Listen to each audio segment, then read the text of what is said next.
vil lave min intro her på min nye YouTube-kanal. Og det er helt nyt for mig, det her med YouTube og YouTube-kanal og sådan noget. Så ja, hvis der er noget, jeg gør forkert med, endelig skriv ned i kommentaren. Ja, det starter egentlig med, at jeg vil ikke, jeg synes ikke, der er så mange danske hamster YouTube-kanaler, så hvorfor ikke starte et selv? Jeg har haft hamster i rigtig mange år, faktisk så længe jeg kan huske. Og jeg er blevet meget klog af årene, og så har jeg lige nu 2 hamster, og i næste uge køber jeg mig en ny. Jeg har en Campbells dværghamster, som hedder Guff. Han fylder 1 år her den 28. juni. Og så har jeg en Roboskis hamster, som hedder Trunte. Og det er en hund. Og hende fik jeg her den 27. april til min konfirmation. Ja, i den her kanalperson består af, I stiller spørgsmål og sådan noget.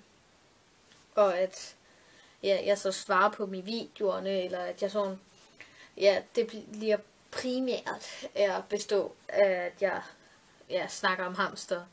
Så hamsterglæde. Ja. Og så også, hvordan man træner en hamster, og hvordan man laver ting med sin hamster, så man kan lave noget hyggeligt med sin hamster.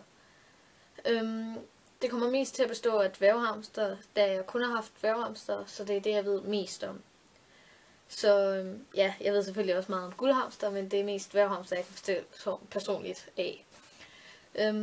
I hver af mine videoer i slutningen vil jeg fortælle et godt råd, som så vil følge igennem alle mine videoer.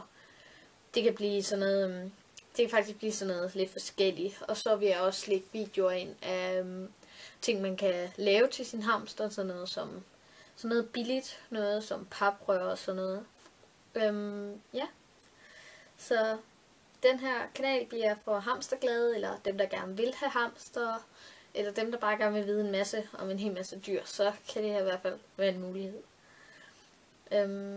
Så hvis I gerne vil have, at jeg siger, Maja, vil du gerne lave en video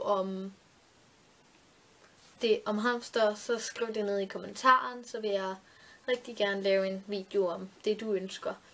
Ellers bliver det sådan noget med, at jeg selv uploader nogen med nogle gode råd og sådan noget. Så kommer der sådan lidt forskellige videoer ind.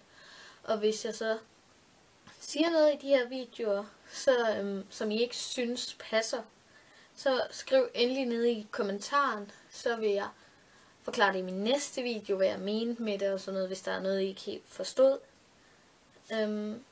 Ja, det er sådan.